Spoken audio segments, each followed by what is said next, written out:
Assalamualaikum warahmatullahi wabarakatuh. Saya Ranti Rustika, NDH 29. Saya peserta Latsar CPNS Angkatan 14.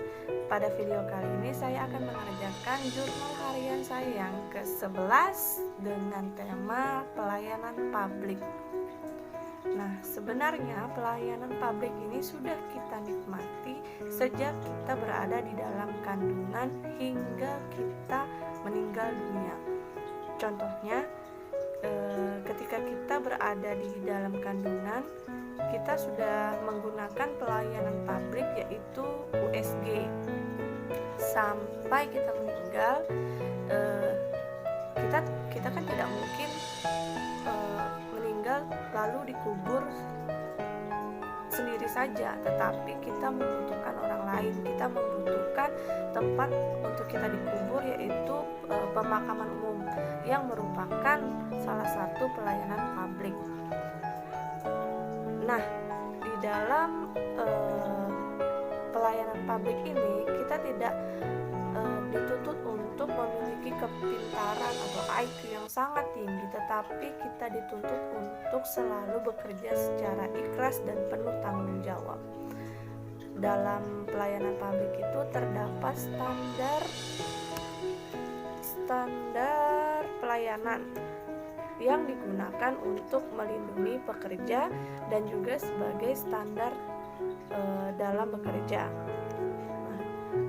Jadi, kesimpulannya adalah pelayanan publik merupakan kegiatan atau rangkaian dalam rangka pemenuhan kebutuhan pelayanan sesuai dengan peraturan perundang-undangan bagi setiap warga negara dan penduduk atas barang jasa atau pelayanan administratif yang disediakan oleh penyelenggara pelayanan publik.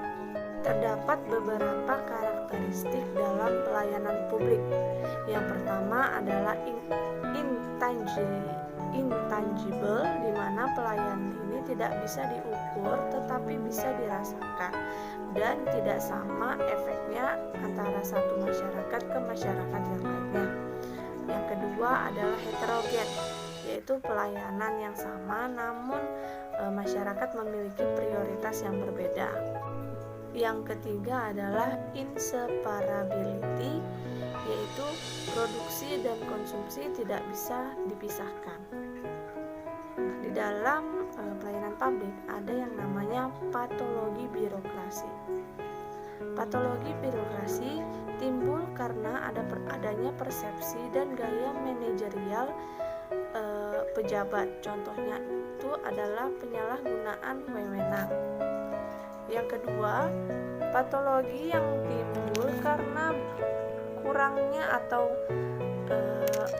rendahnya pengetahuan dan keterampilan dari petugas pelaksana di berbagai kegiatan operasional. Contohnya, karyawan yang bekerja tidak produktif. Yang ketiga, patologi yang timbul karena tindakan para anggota birokrasi yang melanggar norma-norma hukum dan aturan perundang-undangan yang berlaku. Contohnya, menerima sogok yang merupakan salah satu bentuk korupsi. Yang keempat, patologi yang dimanifestasikan dalam perilaku para birokrat yang bersifat disfungsional atau negatif. Contohnya, konspirasi, pemborosan anggaran, dan tidak disiplin. Yang terakhir adalah patologi yang merupakan akibat internal dalam berbagai instansi dalam lingkungan pemerintahan. Contohnya, miskomunikasi antar para pegawai. Kemudian adanya kondisi kerja yang tidak nyaman, seperti itu. Selanjutnya, terdapat beberapa prinsip dalam pelayanan publik. Yang pertama adalah berkeadilan. Kita tidak boleh membeda-bedakan pelayanan terhadap masyarakat. Semua masyarakat berhak untuk dilayani. Yang kedua adalah akuntabel. Kita harus sebagai pelayan publik kita harus bertanggung jawab dengan apa yang kita kerjakan. Kemudian partisipatif. Selanjutnya transparan. Transparan ini bertujuan untuk menjauhkan kita dari korupsi. kemudian aksesibel.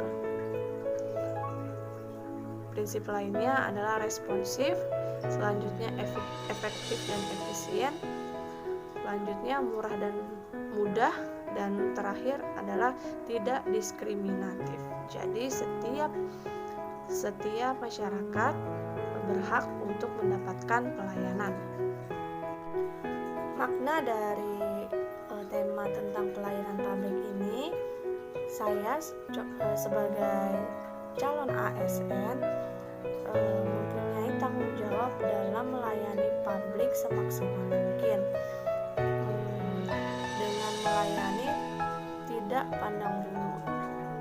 Setiap masyarakat yang membutuhkan wajib kita layani tanpa harus melihat status dari masyarakat tersebut. Nah, pelajaran yang saya ambil dari tema pelayanan publik ini adalah kunci dari keberhasilan dalam pelayanan publik adalah keikhlasan dalam bekerja dan melayani masyarakat dengan sebaik mungkin. Terima kasih.